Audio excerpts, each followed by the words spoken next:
전쟁 시뮬레이션에서 30분이면 승리한다던 일본. 그러나 그들의 시뮬레이션이 끝나기도 전에 예기치 못한 반박이 터져 나왔습니다. 한국의 미사일 전력은 일본이 감당할 수 없다. 이 말의 출처가 중국이었다는 사실, 여러분은 알고 계셨습니까? 오늘은 적국의 입에서 나온 단 두 글자, 코리아, 그 의미를 해부합니다. 오전 9시 런던의 겨울 공기가 사무실 창문을 타고 스며들고 있었습니다. 저는 데이비드 톰슨 영국 국방안보분석센터의 군사 전문가입니다. 20년간 이 자리에서 수많은 전쟁 시나리오를 분석해왔죠. 그날도 평범한 야근이 될 줄 알았습니다. 하지만 책상 위에 놓인 한 통의 보고서가 모든 걸 바꿔놓았습니다. 제목은 이렇게 적혀 있었습니다. 유사시 일본 해상자위대 한국 해군 30분 내 제압 시나리오. 처음엔 웃음이 나왔습니다. 30분? 이건 전쟁 시나리오가 아니라 망상이었습니다. 현대 해전에서 한국과의 해군 전력이 30분 만에 무너진다는 게 말이나 됩니까? 제 손에는 따뜻한 커피잔이 들려 있었고 창밖으로는 런던의 차가운 새벽 공기가 스며들고 있었습니다. 저는 보고서 첫 장을 넘기며 코웃음을 쳤습니다. 이런 류의 허황된 주장은 매년 어디선가 튀어나오곤 했으니까요. 하지만 보고서 속 내용은 예상 밖이었습니다. 일본 내 주요 우익 커뮤니티와 군사 포럼에서 이미 널리 회자되고 있다는 거죠. 그들은 자신들의 해상자위대를 무적의 함대라 부르고 있었습니다. 한국의 구축함 12척은 식은 죽먹기라고 표현하더군요. 심지어 어떤 게시물에는 이런 문장이 수백 개의 추천을 받고 있었습니다. 한국 해군은 우리 앞에서 30분도 버티지 못한다. 저는 그 허세의 냉소를 감추지 않았습니다. 스크린을 내리며 한숨을 쉬었습니다. 20년간 이 일을 해온 제 눈에는 그저 근거 없는 자만심으로밖에 안 보였거든요. 데이터는 감정이 아니라 숫자로 말합니다. 그런데 이들은 숫자 하나 제대로 제시하지 않고 있었습니다. 보고서를 덮으려던 순간 눈에 들어온 문장이 있었습니다. 일본 네티즌들의 이 주장에 대해 중국 관영 매체가 반박 기사를 게재했습니다. 저는 손을 멈췄습니다. 중국이요? 한국을 두둔한다고요? 이건 예상 밖의 전개였습니다. 저는 즉시 모니터를 켜고 중국 언론을 검색했습니다. 손가락이 키보드 위를 빠르게 움직였습니다. 신화통신, 텐센트 뉴스, 글로벌 타임스. 중국의 대표적인 군사 논평 매체들이 일제히 일본의 30분 망상을 조롱하기 시작한 겁니다. 일본은 현대전을 이해하지 못한 2차 대전식 사고방식을 고집하고 있다. 한국 해군은 공격과 방어를 동시에 수행하는 타격형 해군이다. 그들의 기사에는 놀라울 정도로 구체적인 데이터가 나열되어 있었습니다. 세종대왕급 이지스함의 미사일 발사 관수, 도산 안창호급 잠수함의 배치 현황, 심지어 KF-21 보람의 전투기의 시제기 일정까지. 저는 즉시 내부 데이터베이스를 열어 비교했습니다. 하나하나 확인할 때마다 제 눈은 점점 커졌습니다. 놀랍게도 중국의 데이터는 제가 보유한 나토 분석 자료와 정확히 일치했습니다. 심지어 일부 수치는 저희 자료보다 더 최신 정보였더군요. 이건 단순한 추측이나 과장이 아니었습니다.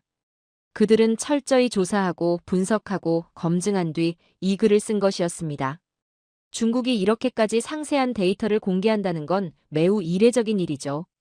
보통 그들은 자국의 전력에 대해서만 언급하지 타국의 무기 체계를 이토록 정밀하게 분석해서 공개하는 경우는 드뭅니다.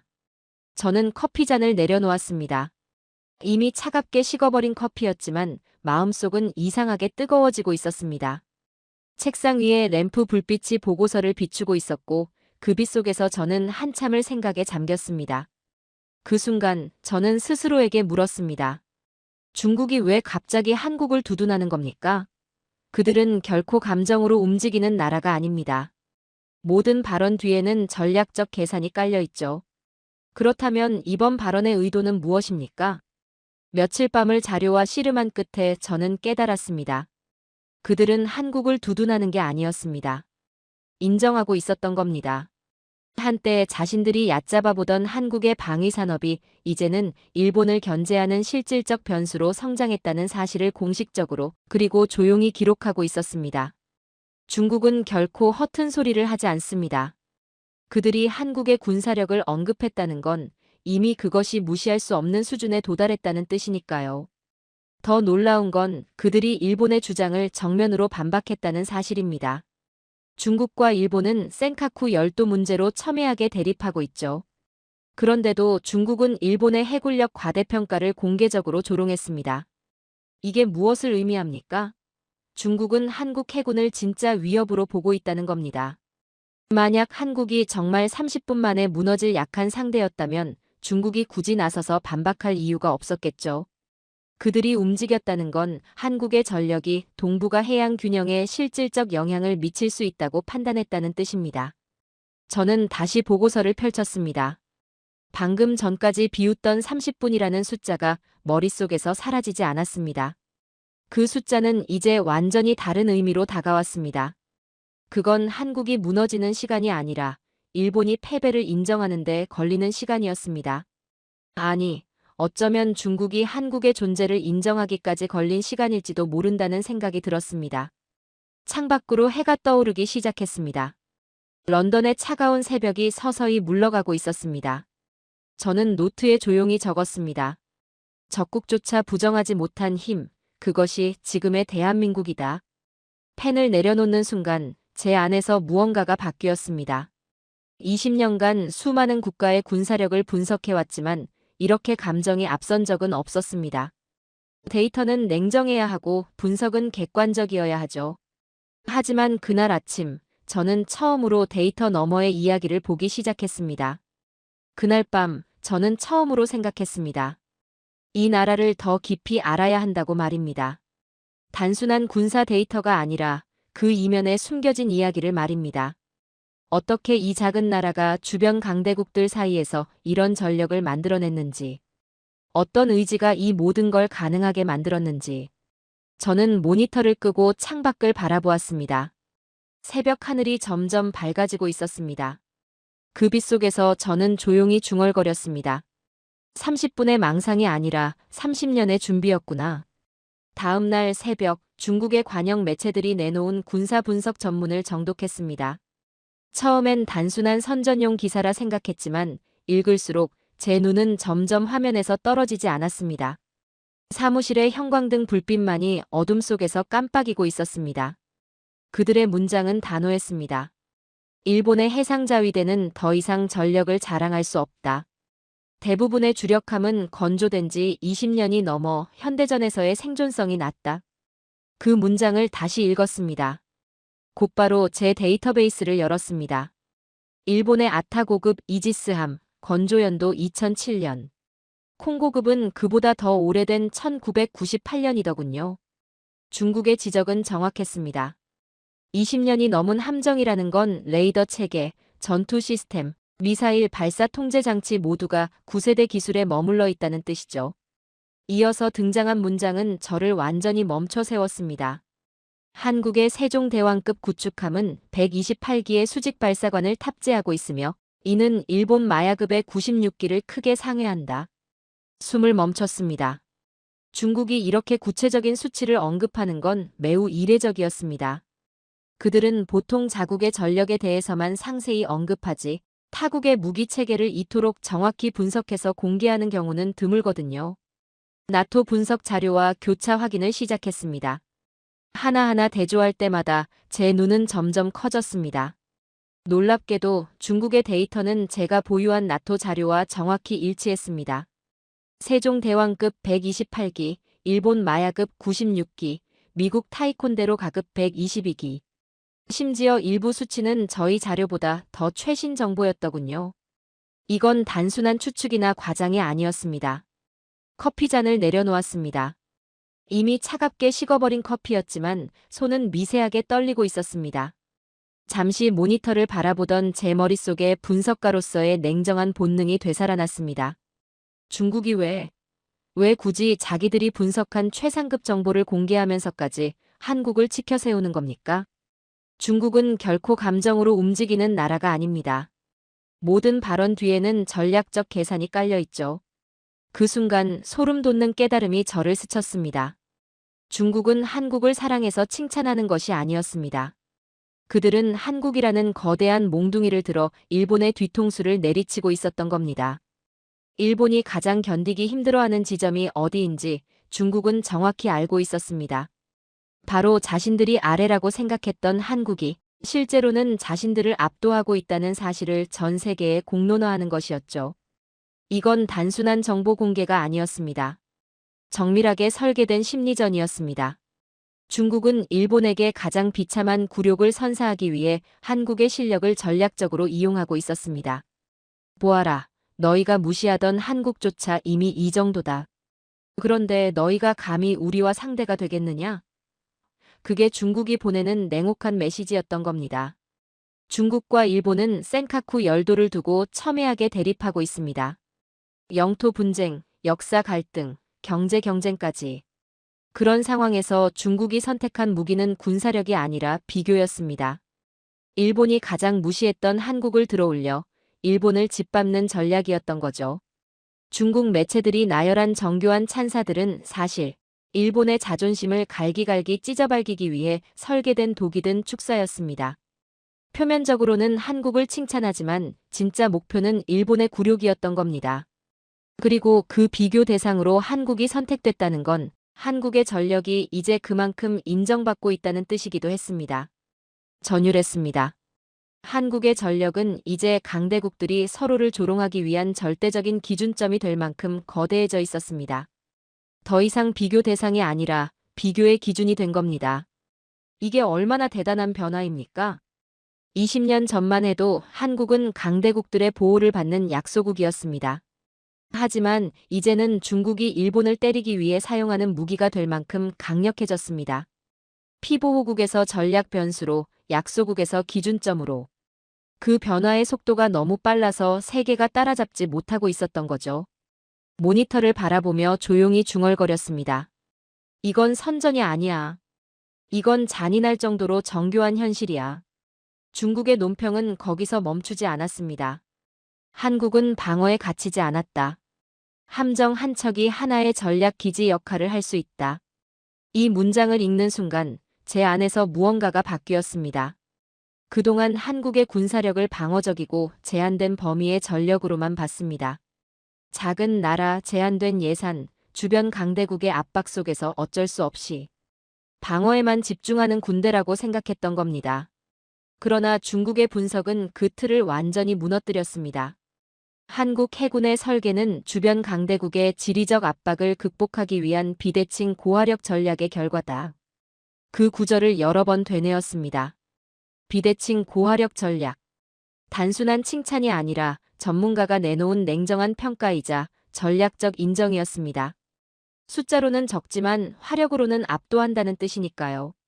한동안 말이 없었습니다. 보고서 화면에는 비대칭 전력이라는 단어가 반복되고 있었고 그 문장 하나하나가 마치 제 오만한 시각을 꿰뚫는 듯 했습니다. 지난 20년간 수많은 국가의 해군력을 분석해왔습니다. 하지만 한국 해군에 대해서는 늘 방어적, 제한적, 소극적이라는 수식어를 붙여왔습니다. 그게 얼마나 피상적인 판단이었는지 이제야 깨달았습니다. 중국은 한국을 칭찬하는 게 아니었습니다. 그들은 자신들의 두려움을 객관식으로 써내려가고 있었던 것입니다. 중국 해군은 세계 최대 규모입니다.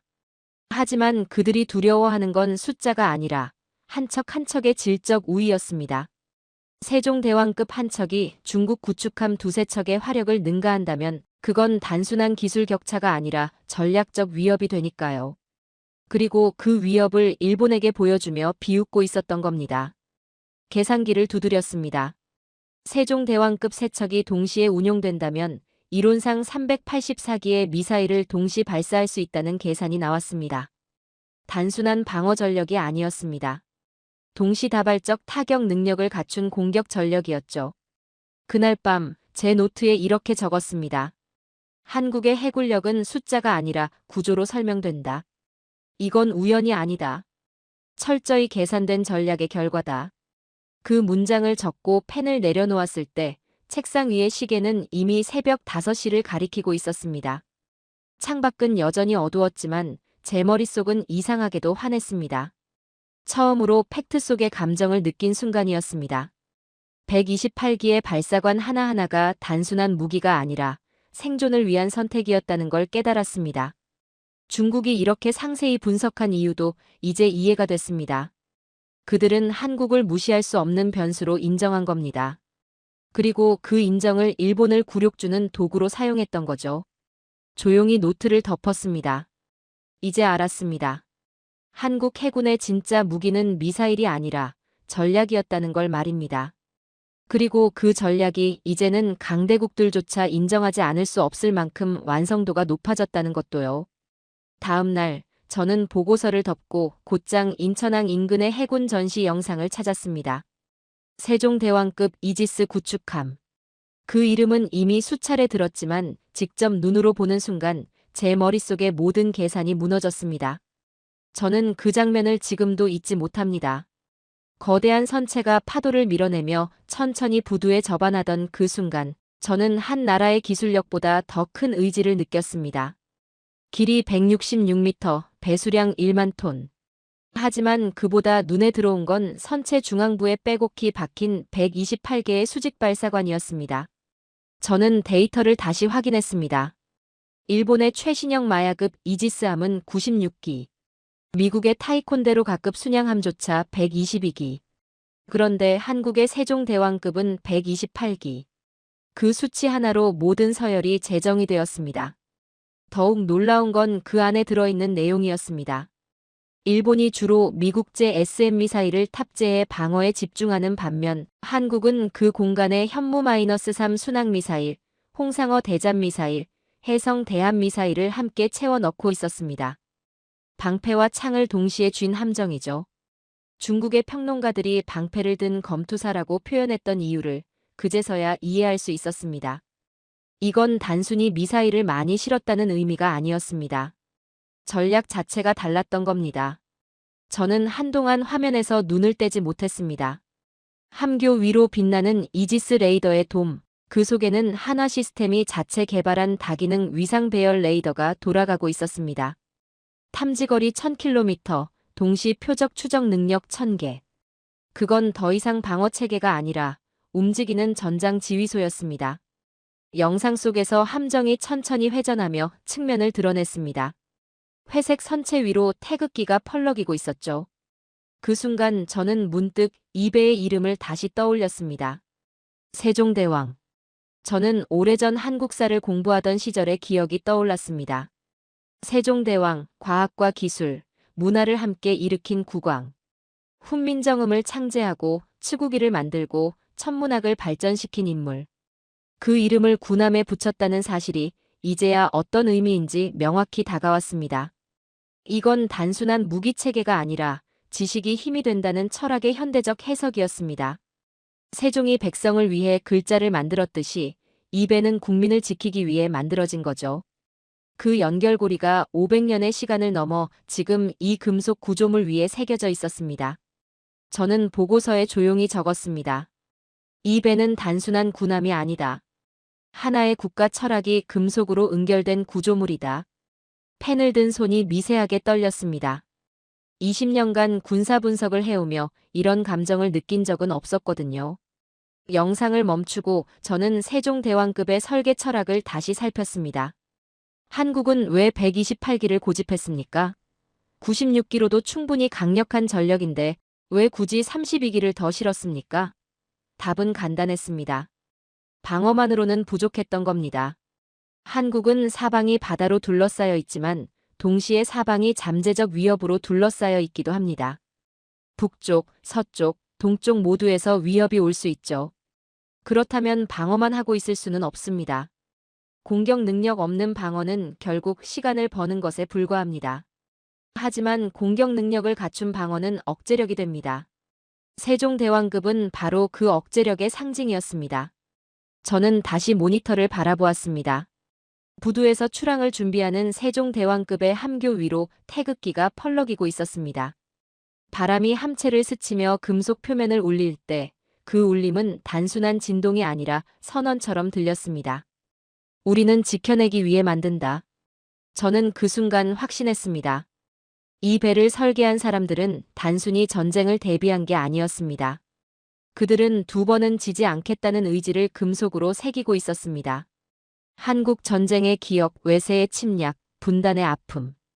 그 모든 역사가 이 128개의 발사관 속에 응축되어 있었던 겁니다. 함정의 측면에는 작은 글씨로 한 번이 적혀 있었습니다.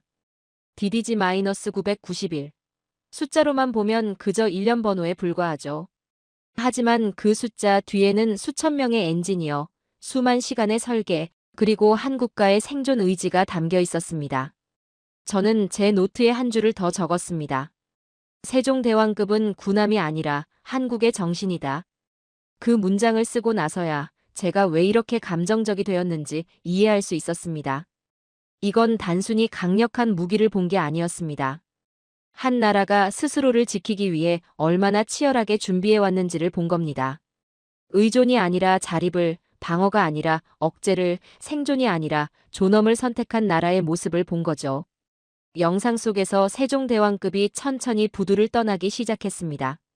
거대한 선체가 파도를 가르며 나아갈 때 하얀 물보라가 사방으로 튀었습니다.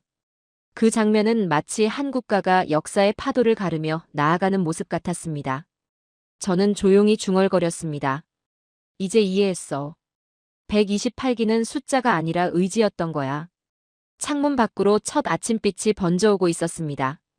그 빛은 마치 함체 위로 비치던 태양처럼 묵직하고도 따뜻했습니다. 그날 저는 처음으로 한 나라의 군함 앞에서 존경이라는 단어를 떠올렸습니다. 그리고 펜을 내려놓았습니다. 영상은 계속 재생되고 있었고 세종대왕급은 수평선 너머로 사라지고 있었습니다. 하지만 제 머릿속에는 그 모습이 선명하게 남아 있었습니다. 128개의 발사관, 태극기, 그리고 세종대왕이라는 이름. 그 모든 게 하나의 문장으로 연결되었습니다. 지식이 힘이다. 그리고 그 힘은 지키기 위해 존재한다. 늘 바다를 두려워했습니다. 끝없이 깊고 아무 소리도 들리지 않는 그 세계에서는 한 척의 배가 역사의 균형을 바꾸기도 하죠. 그리고 지금 그 중심에 선 배가 있었습니다. 도산 안창호급 잠수함. 보고서를 통해 처음 그 이름을 접했습니다.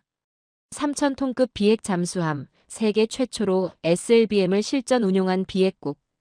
이 짧은 문장 하나가 얼마나 무거운 의미를 담고 있는지 곧 알게 되었습니다. 도산 안창호급은 한 척당 6기에서 최대 10기의 수직 발사관을 갖고 있습니다. 그 안에는 현무-2B 개조형 SLBM이 들어가죠. 사거리 약 500km, 탄두 중량 1.5톤. 공식적으로는 방어용이라고 하지만 그 궤적이 향할 수 있는 곳은 한반도 바깥까지입니다. 실험 영상을 다시 재생했습니다. 짙은 바다 위로 잠수함이 미묘하게 흔들리더니 수면이 터지고 흰 물기둥이 솟아올랐습니다. 그리고 몇 초 후 미사일이 구름을 가르며 상승했습니다. 장면은 조용했지만 심장은 그 어떤 폭발음보다 크게 뛰고 있었습니다. 핵이 없어도 억제력은 존재했습니다. 단순한 미사일 발사가 아니라 우리는 보이지 않아도 준비되어 있다는 메시지였습니다. 세상에서 가장 무서운 무기는 보이는 무기가 아니라 어디에 있는지 모르는 무기죠. 도산 안창호급은 바로 그 무기였습니다. 보고서에 기재된 기술적 세부 사항들을 살폈습니다. 리튬이온 배터리 체계, 공기부료 추진 시스템, 자망시간 최대 20일 이상. 단순한 함정이 아니었습니다. 바다 밑에서 움직이는 전략적 결심이었습니다. 특히 눈길을 끈 건 독일 기술을 기반으로 한국이 자체 개발한 연료전지 시스템이었습니다. 초기에는 독일 HDW사의 기술을 도입했지만 한국은 거기서 멈추지 않았죠. 자체 개발을 통해 성능을 개선하고 신뢰성을 높이고 운용 효율을 극대화했습니다. 이게 무슨 의미입니까? 기술을 수입하는 것과 기술을 소화하는 것은 완전히 다른 차원의 문제입니다. 한국은 단순히 잠수함을 사온 게 아니라 잠수함을 만드는 능력 자체를 체득한 겁니다. 다시 영상으로 돌아갔습니다. 바다 위로 솟아오른 미사일의 궤적이 하늘을 가르고 있었습니다. 중국의 군사평론가들이 말한 이유를 그제서야 이해했습니다. 이 잠수함이 어디에 있는지 모른다는 사실만으로 일본은 불안하다. 전쟁은 총성이 아니라 침묵으로 시작됩니다. 도산 안창호급은 그 침묵을 무기로 삼고 있었습니다. 적이 이 잠수함의 위치를 모른다는 것, 언제 어디서 미사일이 날아올지 예측할 수 없다는 것. 그 불확실성 자체가 가장 강력한 억제력이 되는 겁니다.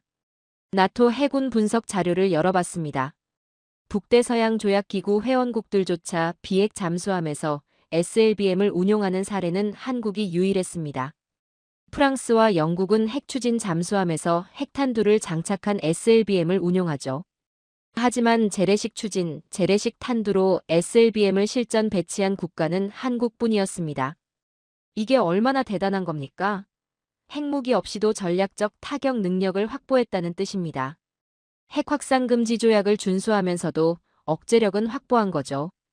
기술의 승리이자 전략의 승리였습니다. 노트에 이렇게 적었습니다. 이건 기술이 아니다. 인간이 만든 가장 완벽한 억제의 형태다. 그 문장을 쓰면서 문득 잠수함의 이름을 다시 떠올렸습니다. 도산 안창호. 한국 독립운동사를 공부하며 그 이름을 처음 접했습니다. 민족의 독립을 위해 평생을 바친 인물, 교육을 통해 나라의 미래를 준비한 선각자. 그 이름을 단 잠수함이 지금은 한 나라의 자유를 지키고 있습니다.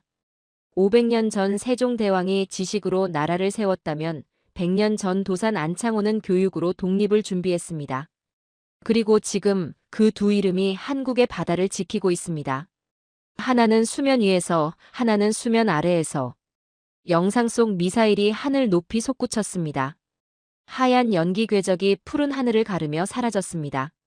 화면이 꺼졌지만 그 장면은 머릿속에 선명하게 남아 있었습니다. 스스로에게 물었습니다. 한국은 왜 이렇게 조용한가? 아마도 그 조용함이야말로 진짜 힘이기 때문일 것입니다. 큰 소리로 위협하지 않아도 누구도 함부로 건드릴 수 없는 힘. 도산 안창호급은 그 힘의 상징이었습니다. 그날 밤 보고서의 마지막 줄에 이렇게 적었습니다. 이 잠수함은 바다 밑의 저승사자이며 동시에 평화를 지키는 가장 조용한 수호자다. 펜을 내려놓고 잠시 눈을 감았습니다. 머릿속에는 바다 위로 솟구치던 미사일의 하얀 궤적이 남아 있었습니다. 공포의 상징이 아니라 평화를 위한 약속처럼 느껴졌습니다.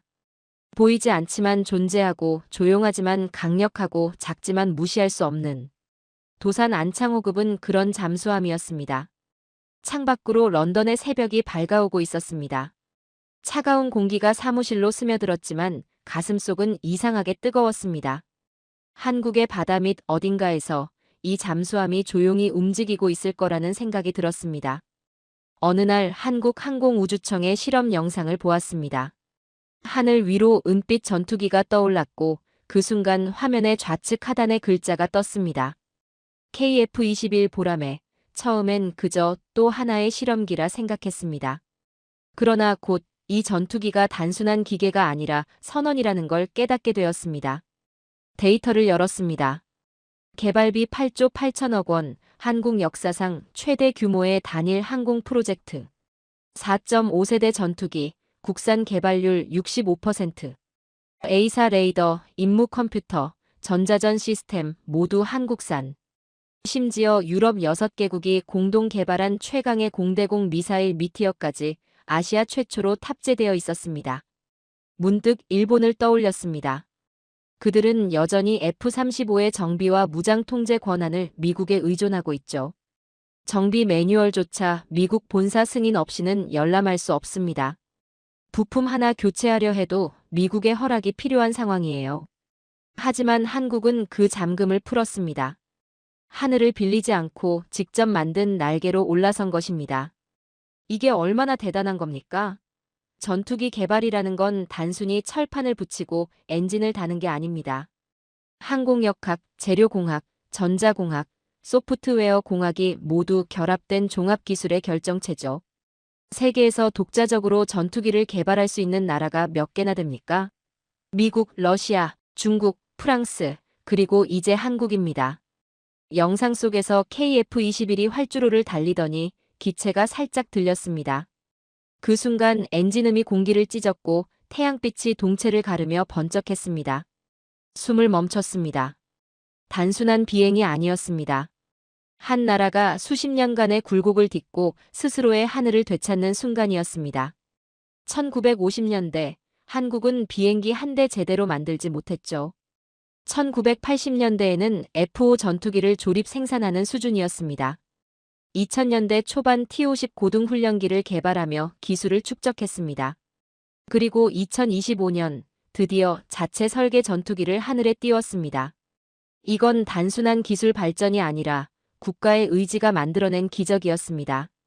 70년 만의 비상이었던 겁니다. 보고서에 짧게 적었습니다. KF-21은 전투기가 아니다. 이건 선언이다. 펜을 들고 있던 손이 떨렸습니다. 군사 분석가로서 이런 감정을 느낀 적은 없었거든요. 한화시스템 연구진 인터뷰를 다시 찾아봤습니다. 젊은 엔지니어가 카메라를 보며 이렇게 말하더군요. 우린 세계 최고를 따라잡으려는 게 아니라 우리 자신을 넘어서려는 겁니다. 그 말을 듣는 순간 이 나라의 기술 개발이 단순한 경쟁이 아니란 걸 알았습니다. 국가의 존엄과 자립에 대한 신념이었습니다. 남의 허락을 받지 않고 남의 눈치를 보지 않고 스스로 하늘을 지키겠다는 의지였던 거죠. F-35를 도입할 수도 있었습니다. 실제로 한국은 F-35도 운용하고 있죠. 하지만 그것만으로는 부족했습니다. 아무리 좋은 무기라도 그게 내 것이 아니면 언젠가 발목을 잡힙니다. 미국이 부품 공급을 중단하면 어떻게 됩니까? 정비 기술을 제공하지 않으면 어떻게 됩니까? 한국은 그 위험성을 너무나 잘 알고 있었습니다. 그래서 더 어렵고 더 비싸고 더 오래 걸리는 길을 선택했습니다. 자체 개발이라는 가시밭길을 걸어간 겁니다. 영상을 다시 재생했습니다. KF-21이 하늘 높이 상승하며 급선회를 하더군요. 기체가 수직으로 치솟았다가 롤링을 하며 방향을 바꿨습니다. 그 움직임은 마치 살아있는 맹금류 같았습니다. 보라매라는 이름이 딱 어울렸습니다. 보라매는 사냥매를 뜻하는 순우리 말이죠. 하늘의 사냥꾼, 날렵하고 강력한 맹금. 한국 공군의 새로운 상징이 된 겁니다. 기술 사양을 다시 살펴봤습니다. 최대 속도 마하 1.8, 전투행동 반경 900km 이상. 공대공 미사일 6발, 공대지 무장 7.7톤 탑재 가능. 한화시스템이 개발한 A사 레이더는 1000개 이상의 표적을 동시 추적할 수 있습니다. 이게 무슨 의미입니까? 한국 영공에 침입하는 적기를 탐지하고 추적하고 요격하는 모든 과정을 자체 기술로 수행할 수 있다는 뜻입니다. 더 이상 누구에게도 의존하지 않아도 되는 겁니다. 엔진은 아직 미국제 F414를 사용하고 있습니다. 하지만 한화에어로스페이스가 국산 엔진 개발을 진행 중이죠. 2030년대 초반이면 완전한 국산 전투기가 탄생할 겁니다. 그때가 되면 한국은 진정한 항공 강국이 되는 거예요. 화면 속에서 KF-21이 착륙 준비를 하고 있었습니다. 랜딩 기어가 내려오고 기체가 활주로에 천천히 접근했습니다. 바퀴가 지면에 닿는 순간 타이어에서 하얀 연기가 피어올랐습니다. 완벽한 착륙이었습니다. 하늘을 지배한다는 건 단순히 날아오르는 게 아닙니다. 스스로의 힘으로 떨어지지 않을 수 있다는 뜻입니다. 그리고 한국은 그걸 증명했습니다. 70년 전 전쟁의 폐허에서 시작해 이제는 하늘의 주인이 된 겁니다. 조용히 중얼거렸습니다. 한국은 이제 누군가의 그늘에서 날지 않는다. 그들은 자신들의 하늘을 만들었다. 창밖의 하늘은 맑고 푸르렀습니다. 런던의 하늘이지만 머릿속에는 한국의 하늘이 떠올랐습니다. 그 하늘 위로 KF-21이 날고 있을 거라는 생각이 들었습니다. 은빛 날개가 태양빛을 받아 반짝이며 한반도의 영공을 지키고 있을 겁니다. 더 이상 남의 허락을 구하지 않는 나라. 스스로 하늘을 지키는 나라. 그날 저녁 보고서를 마무리하며 한 줄을 덧붙였습니다. 이 전투기의 가장 큰 무기는 엔진도 미사일도 아니다. 그건 자립이라는 이념이다.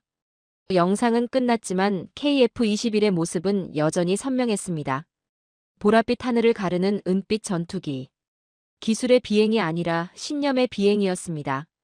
한국은 이제 하늘의 주인이 되었습니다. 최근 일본 방위성이 공개한 신형 이지스 구축함의 설계 보고서를 분석했습니다.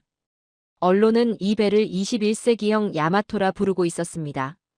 길이 190m, 배수량 1만 2천 톤, 탑재 비용 17조 원. 수치만 놓고 보면 동북아에서 가장 거대한 함정이 탄생하는 듯 보였습니다. 그러나 도면을 보는 순간 이 프로젝트가 가진 불안한 그림자를 느꼈습니다. 핵심 장비로 탑재된 것은 SPY-7 레이더였습니다. 원래는 지상형으로 개발된 레이더를 주민 반발로 설치하지 못해 결국 함정에 얹어버린 장비죠. 이게 무슨 의미입니까? 지상용 레이더를 함정에 억지로 실었다는 겁니다. 그 결과 막대한 전력 소모와 냉각 문제를 해결하기 위해 함체 내부가 비정상적으로 비대해졌습니다. 기술의 진보가 아니라 기술의 타협이었습니다. SPY-7은 원래 이지스 어쇼어, 즉 지상 기반 미사일 방어 체계를 위해 설계됐습니다. 지상에서는 전력 공급이 자유롭고 냉각 시설도 넉넉하게 확보할 수 있죠. 하지만 함정은 다릅니다. 제한된 공간, 제한된 전력, 제한된 냉각 능력 안에서 모든 걸 해결해야 합니다. 일본은 정치적 이유로 지상 배치를 포기했고 그 대안으로 함정 탑재를 선택했습니다. 하지만 이건 근본적인 설계 오류였습니다. 17조 원을 들여 만든 배가 레이더 하나 때문에 비효율의 덩어리가 되어버린 겁니다. 더 큰 문제는 인력이었습니다. 로이터 통신이 전한 바에 따르면 일본 자위대의 병력 충원율은 90%에도 미치지 못합니다. 젊은 세대의 지원율은 매년 하락 중이며 심지어 기존 함정조차 승조원 부족으로 운항이 제한되는 경우가 늘고 있죠. 17조 원짜리 함정을 띄운다 해도 그 배를 움직일 사람조차 없는 현실이었습니다. 아무리 거대한 배를 만들어도 승조원이 없으면 그건 그냥 떠다니는 고철일 뿐입니다. 일본은 하드웨어에만 집중하고 소프트웨어, 즉 사람을 간과하고 있었던 겁니다. 다시 비교했습니다. 한국의 정조대왕급 이지스함은 절반의 예산으로 건조되며 국산 전투체계와 레이더를 완전히 자체 개발했습니다. 더욱 놀라운 건 차세대 KDDX입니다. 인공지능 기반 자동화로 승조원 수를 획기적으로 줄였죠. 한국은 인구 구조의 변화를 예측하고 함정 자동화를 방산 설계에 미리 반영해왔습니다. 20년 후, 30년 후를 내다보고 설계한 겁니다. 단순한 기술 경쟁이 아니라 사고의 깊이에서 갈린 차이였습니다. 일본은 여전히 2차 대전식 사고에 갇혀 있습니다. 크면 강하다, 많으면 이긴다는 환상 말이죠. 야마토 전함이 그랬습니다. 세계 최대 전함이었지만 미군 항공기에 속절없이 침몰했죠. 크기가 아니라 효율이 중요합니다. 17조 원을 들여 거대한 배 한 척을 만드는 것보다 8조 원으로 효율적인 배 두 척을 만드는 게 훨씬 나은 전략입니다. 게다가 승조원까지 부족한 상황에서 거함을 고집하는 건 자살 행위나 다름없습니다. 보고서에 이렇게 적었습니다. 일본은 여전히 거함거포의 환상 속에 있다. 한국은 효율과 자립의 철학으로 움직인다. 펜을 내려놓고 잠시 생각에 잠겼습니다. SPY-7 레이더를 고집한 이유가 기술력의 과시라면 한국의 KDDX가 보여준 것은 기술력의 내면화였습니다. 누가 더 큰 배를 가졌는지가 아니라 누가 더 오래 작동할 수 있느냐가 현대전의 본질이죠. 일본의 17조 원짜리 함정은 완공되더라도 운용에 막대한 문제가 생길 겁니다. 전력 소모가 너무 커서 함정의 항속거리가 줄어들 것이고 냉각 시스템 유지에만 엄청난 비용이 들 겁니다. 게다가 승조원을 제때 충원하지 못하면 제대로 된 훈련조차 불가능합니다. 반면 한국은 어떻습니까? 세종대왕급은 이미 10년 넘게 안정적으로 운용되고 있습니다. 승조원 교육 체계도 확립되어 있고 정비 인프라도 완벽하죠. 차세대 KDDX는 더 적은 인원으로 더 효율적인 운용이 가능하도록 설계됐습니다. 이게 바로 선견지명입니다. 10년 후, 20년 후를 내다보고 지금 준비하는 것. 일본은 지금 당장의 위세에만 집중하고 있지만 한국은 미래의 지속 가능성을 고민하고 있었던 겁니다. 데이터를 다 검토한 뒤 조용히 모니터를 닫았습니다. 17조 원의 예산, 화려한 외형, 그리고 비어있는 함교. 화려한 갑옷을 입은 유령 같았습니다. 움직일 수 없는 거인, 작동할 수 없는 무기. 반면 한국의 함정은 조용했습니다.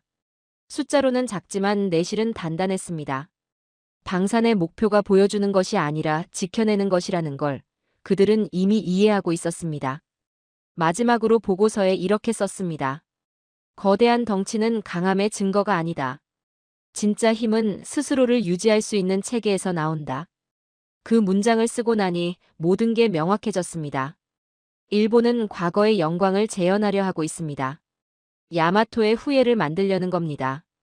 하지만 시대는 이미 변했습니다. 거대한 전함의 시대는 끝났고 이제는 효율과 기술의 시대죠. 한국은 그걸 이해했습니다. 세종대왕급 세척이 일본의 17조 원짜리 함정 한 척보다 훨씬 효율적입니다. 세 개 방향에서 동시 작전이 가능하고 하나가 정비 중일 때 나머지가 임무를 수행할 수 있으니까요. 그날 밤 머릿속에는 한 문장이 떠올랐습니다. 17조의 그림자는 일본의 바다에 드리워졌지만 그 그림자를 걷어내는 빛은 이미 한국에서 떠올랐다. 창밖으로 런던의 밤이 깊어가고 있었습니다. 하지만 제 머릿속은 여전히 환했습니다. 한국의 효율적인 설계, 미래를 내다본 전략, 실용적인 접근. 그 모든 게 17조 원의 허세보다 훨씬 강력한 무기였습니다. 노트를 덮으며 마지막으로 한 줄을 적었습니다. 크기가 아니라 지혜가, 위세가 아니라 지속 가능성이 진짜 국방력이다. 서울 외곽의 한방산 연구소를 방문했습니다. 이곳은 밤낮 없이 불이 꺼지지 않는다는 말을 들었습니다. 도착한 시간은 밤 11시였지만 창문 너머 실험동의 불빛은 여전히 밝았습니다. 엔지니어들이 모니터를 들여다보며 무언가를 조정하고 있었죠. 그들에게 물었습니다. 언제 퇴근하십니까? 젊은 연구원이 웃으며 대답했습니다. 시험 성공할 때요. 그 한마디가 가슴을 울렸습니다. 이 나라의 방위 산업은 숫자나 무기가 아니라 그 한 문장으로 유지되고 있었습니다. 성공할 때까지 멈추지 않는다는 의지. 퇴근 시간보다 임무 완수가 우선이라는 신념. 그게 바로 한국 방산의 원동력이었던 겁니다. 실험실 한쪽에는 녹슨 현무 미사일의 초기 모델이 전시되어 있었습니다. 이게 처음 만든 거예요. 그들은 자랑하듯 말했습니다. 검게 그을린 탄채, 수차례 폭발과 실패의 흔적이 그대로 남아 있었죠. 손끝으로 금이 간 부분을 살짝 어루만졌습니다. 차가운 금속 표면이 손가락에 와닿았습니다. 그 안에 묻어 있는 건 단순한 금속이 아니라 수십 년간의 실패와 포기하지 않은 집념이었습니다. 한 번 실패하면 다시 시작하고 10번 실패해도 또 시작하고 그렇게 쌓아 올린 기술이었던 겁니다. 한 중년의 기술자가 제게 말했습니다. 우리 목표는 단순합니다. 한 번이라도 적이 우리 땅을 넘볼 생각조차 못하게 만드는 것. 목소리는 조용했지만 그 속에는 확신이 있었습니다. 공포가 아니라 책임감이었죠. 그 순간 깨달았습니다. 한국의 방산 성공은 우연이나 투자로 이루어진 게 아니었습니다. 의지의 축적, 그리고 2번은 지지 않겠다는 역사적 약속의 실현이었습니다. 1950년 6월, 이 나라는 준비 없이 전쟁을 맞았습니다. 제대로 된 무기도 충분한 탄약도 없었죠. 3년간의 전쟁으로 국토는 초토화됐습니다. 그때의 무력함, 그때의 절망을 이 나라는 결코 잊지 않았습니다. 다시는 그런 일이 없어야 한다. 그 한 문장이 지난 70년간 한국 방산의 모토였습니다. 남에게 의지하지 않고 스스로 지킬 수 있는 힘을 만들겠다는 의지. 그게 바로 지금의 세종대왕급을, 도산 안창호급을, KF-21을, 현무5를 만들어낸 원동력이었던 겁니다. 창원 조선소를 방문했을 때도 마찬가지였습니다. 현대중공업의 한 용접공이 땀을 흘리며 선체에 불꽃을 튀기고 있었습니다. 보호 마스크 너머로 집중된 눈빛이 보였죠. 작업이 끝난 뒤 그에게 물었습니다. 힘들지 않으십니까? 그는 잠시 생각하더니 이렇게 답했습니다. 이 한 줄 용접이 누군가의 생명을 지킬 수도 있겠죠. 그 말이 귀를 오래 떠나지 않았습니다. 단순한 용접이 아니었습니다. 그건 한국가의 안보를 책임지는 일이었습니다. 자신의 손으로 만든 배가 바다에 나가 나라를 지킬 거라는 자부심. 그게 이 사람들을 밤늦게까지 일하게 만드는 원동력이었던 겁니다. 조선소 안을 걸으며 건조 중인 구축함을 봤습니다. 거대한 선체가 아직 완성되지 않은 채 드라이독에 누워 있었죠. 수백 명의 작업자들이 각자의 위치에서 묵묵히 일하고 있었습니다. 누군가는 용접을, 누군가는 배관을, 누군가는 전기 계통을 설치하고 있었습니다. 각자의 일이 따로 놀지 않고 하나로 합쳐져 거대한 군함이 되는 겁니다. 마치 거대한 오케스트라를 보는 것 같았습니다.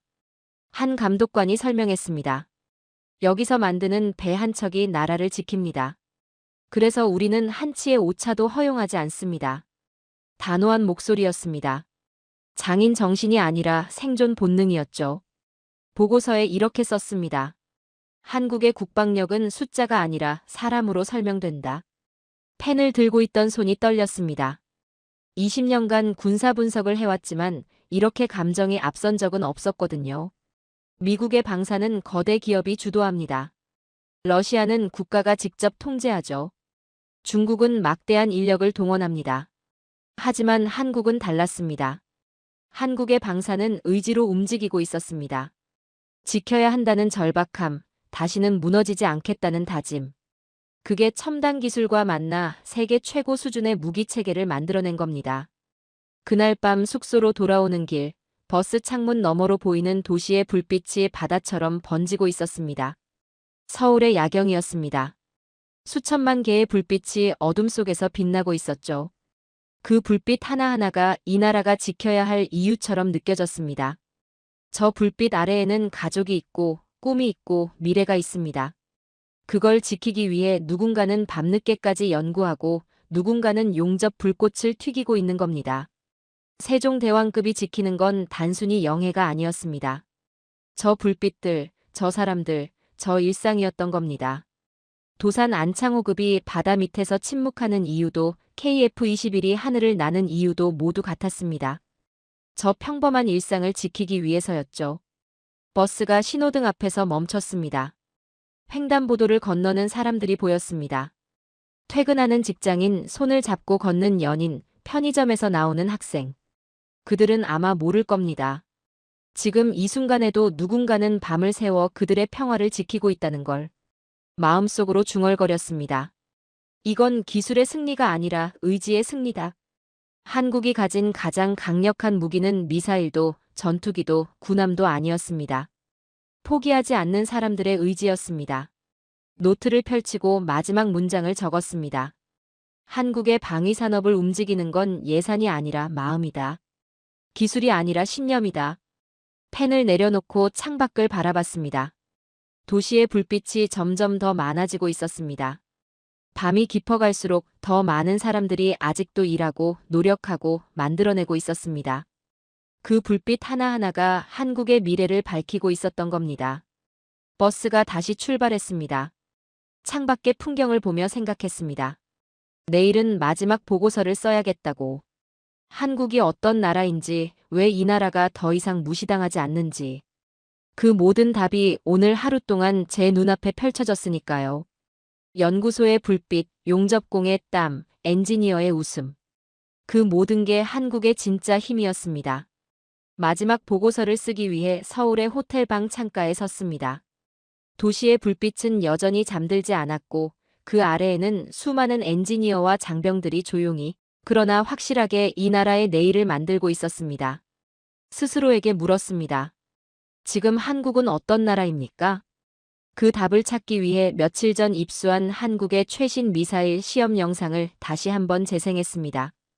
바로 현무5의 발사 장면이었습니다.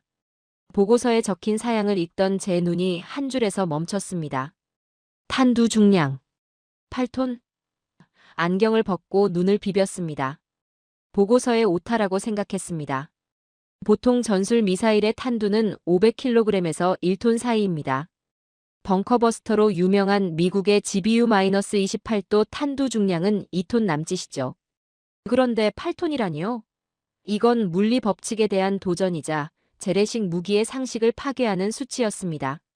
다시 한번 확인했습니다. 8,000kg. 오타가 아니었습니다. 영상이 시작되었습니다. 발사대에서 솟구친 현무5가 정점에 도달했다가 마하 10 이상의 속도로 지면을 향해 수직 낙하했습니다. 폭발음은 들리지 않았습니다.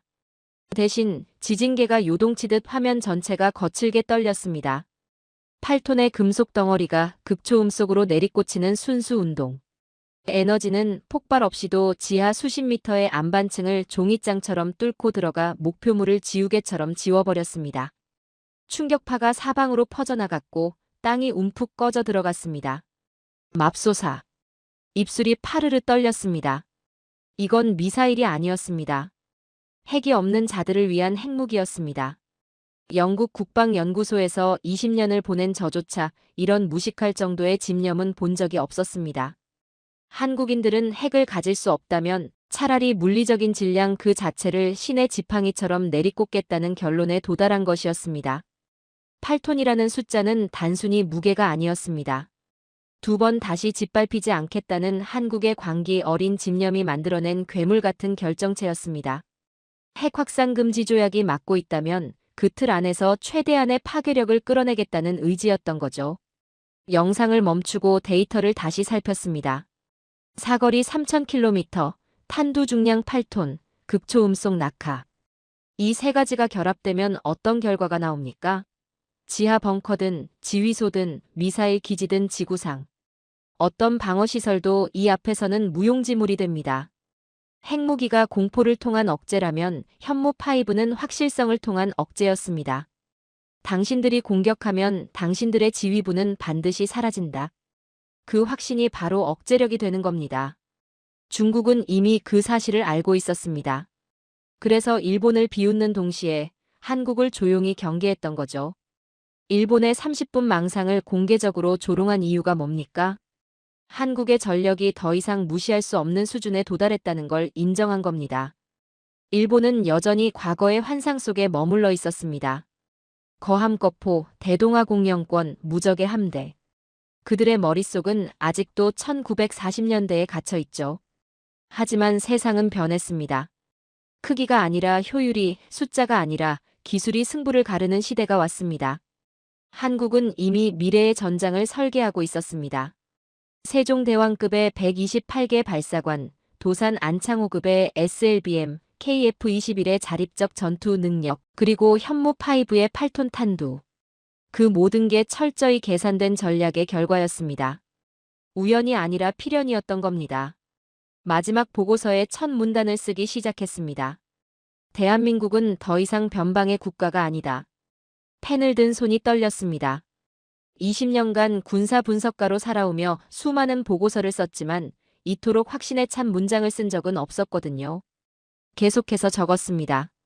그들은 수십 년의 침묵 속에서 자신들의 기술을 벼려냈고 이제 그 검은 세계 어디서도 굽히지 않는다. 문장 하나하나가 제 안에서 솟구쳐 나왔습니다. 데이터가 아니라 감정이, 분석이 아니라 확신이 펜끝을 통해 흘러나왔습니다. 그들의 함정은 바다를 지배하지 않지만 바다를 통제한다. 그들의 잠수함은 보이지 않지만 그래서 더 무섭다. 그들의 전투기는 하늘을 점령하지 않지만 하늘을 지킨다. 그리고 그들의 미사일은 핵 없이도 세상을 멈추게 만든다. 세종대왕급의 파도, 도산 안창호급의 침묵, KF-21의 비상, 현무5의 낙하. 그 장면들이 하나하나 눈앞을 스쳐 지나갔습니다. 그들의 의지는 어느 강대국보다 단단하다. 연구소의 엔지니어들, 조선소의 용접공들, 밤을 새워 일하는 기술자들. 시험 성공할 때요라고 답했던 젊은 연구원의 얼굴이 떠올랐습니다. 문장을 마치며 손을 떨었습니다. 이토록 감정이 앞선 보고서를 쓴 적은 없었습니다. 군사 분석가는 냉정해야 하고 객관적이어야 하죠. 하지만 한국 앞에서는 그럴 수가 없었습니다. 이제 알았습니다. 한국이 보여준 건 단순한 무기 기술이 아니라 존엄이었습니다. 남의 허락을 구하지 않고 남의 눈치를 보지 않고 스스로의 힘으로 서는 것. 그게 바로 존엄이었던 겁니다. 세종대왕이 훈민정음을 만들 때 중국의 허락을 구했습니까? 아니죠. 백성을 위해 필요하다고 판단했으니 만든 겁니다. 도산 안창호가 독립운동을 할 때 누구의 승인을 받았습니까? 아니죠. 조국의 자유가 필요했으니 싸운 겁니다. 지금의 한국도 마찬가지입니다. 스스로를 지키기 위해 필요한 무기를 만들고 스스로를 지킬 수 있는 능력을 키웠습니다. 누구의 허락도 필요 없었습니다. 그게 독립국가의 당연한 권리니까요. 창밖의 서울 불빛이 유난히 밝게 느껴졌습니다. 그 빛은 단지 도시의 조명이 아니라 한 세대가 만들어낸 생존의 의지였습니다. 1950년 폐허에서 시작해 2025년 자립에 도달한 나라. 그 여정이 저 불빛 하나하나에 담겨 있었던 겁니다. 마지막으로 보고서 맨 아래에 한 문장을 남겼습니다. 한국은 이제 스스로를 지킬 수 있는 나라다. 그리고 그것이야말로 진정한 강국의 정의다. 펜을 내려놓았습니다. 20년 군사 분석과 경력 중 가장 의미 있는 보고서였습니다. 확신합니다. 한국은 더 이상 주변국의 그늘 아래 있지 않습니다. 그들은 스스로 설계하고 스스로 만들어내며 스스로를 지킬 수 있는 나라가 되었습니다. 이 땅의 군사력은 숫자가 아니라 의지의 총합이죠. 군사 분석가로서 이 나라를 데이터로만 이해하려 했지만 이제는 마음으로 이해하게 되었습니다. 한국의 힘은 총이나 미사일이 아니라 포기하지 않는 사람들의 손끝에서 비롯된다는 사실을요. 그래서 오늘 보고서 마지막 줄에 이렇게 남깁니다. 한국은 더 이상 실험 대상이 아니다. 그들은 이미 세계가 배우는 교본이 되었다. 노트를 덮고 창밖을 바라봤습니다. 새벽이 밝아오고 있었습니다. 런던을 떠나 서울에 온 지 일주일. 그 일주일이 제 20년 경력을 완전히 뒤바꿔 놓았습니다. 한국을 이해한다는 건 데이터를 분석하는 게 아니라 그들의 마음을 읽는 것이었습니다. 호텔방을 나서며 마지막으로 서울의 하늘을 올려다봤습니다. 맑고 푸른 하늘, 그 위 어딘가에서 KF-21이 날고 있을 겁니다. 바다 어딘가에서는 세종대왕급이 파도를 가르고 더 깊은 곳에서는 도산 안창호급이 침묵하고 있겠죠. 그리고 어딘가의 발사대에는 8톤의 의지가 담긴 현무5가 대기하고 있을 겁니다. 이제 확신합니다. 한국의 국방력은 맹수의 이빨과 같습니다. 겉으로는 드러나지 않지만 누구도 그 앞에서 함부로 손을 내밀지 못하죠. 이빨은 공격을 위한 것이 아니라 평화를 지키기 위한 균형의 무기였습니다. 필요할 때만 지켜야 할 것이 있을 때만 드러내죠. 그게 진짜 강자의 모습이었습니다. 오늘 영상에 공감하셨다면 구독과 좋아요 눌러주시고 주변 분들과도 공유해주세요. 여러분의 작은 관심과 응원이 영상 제작에 큰 힘이 됩니다. 오늘도 여러분의 하루의 작은 즐거움이라도 되었기를 바라며 지금까지 감동뭉클이었습니다. 끝까지 시청해주셔서 감사합니다.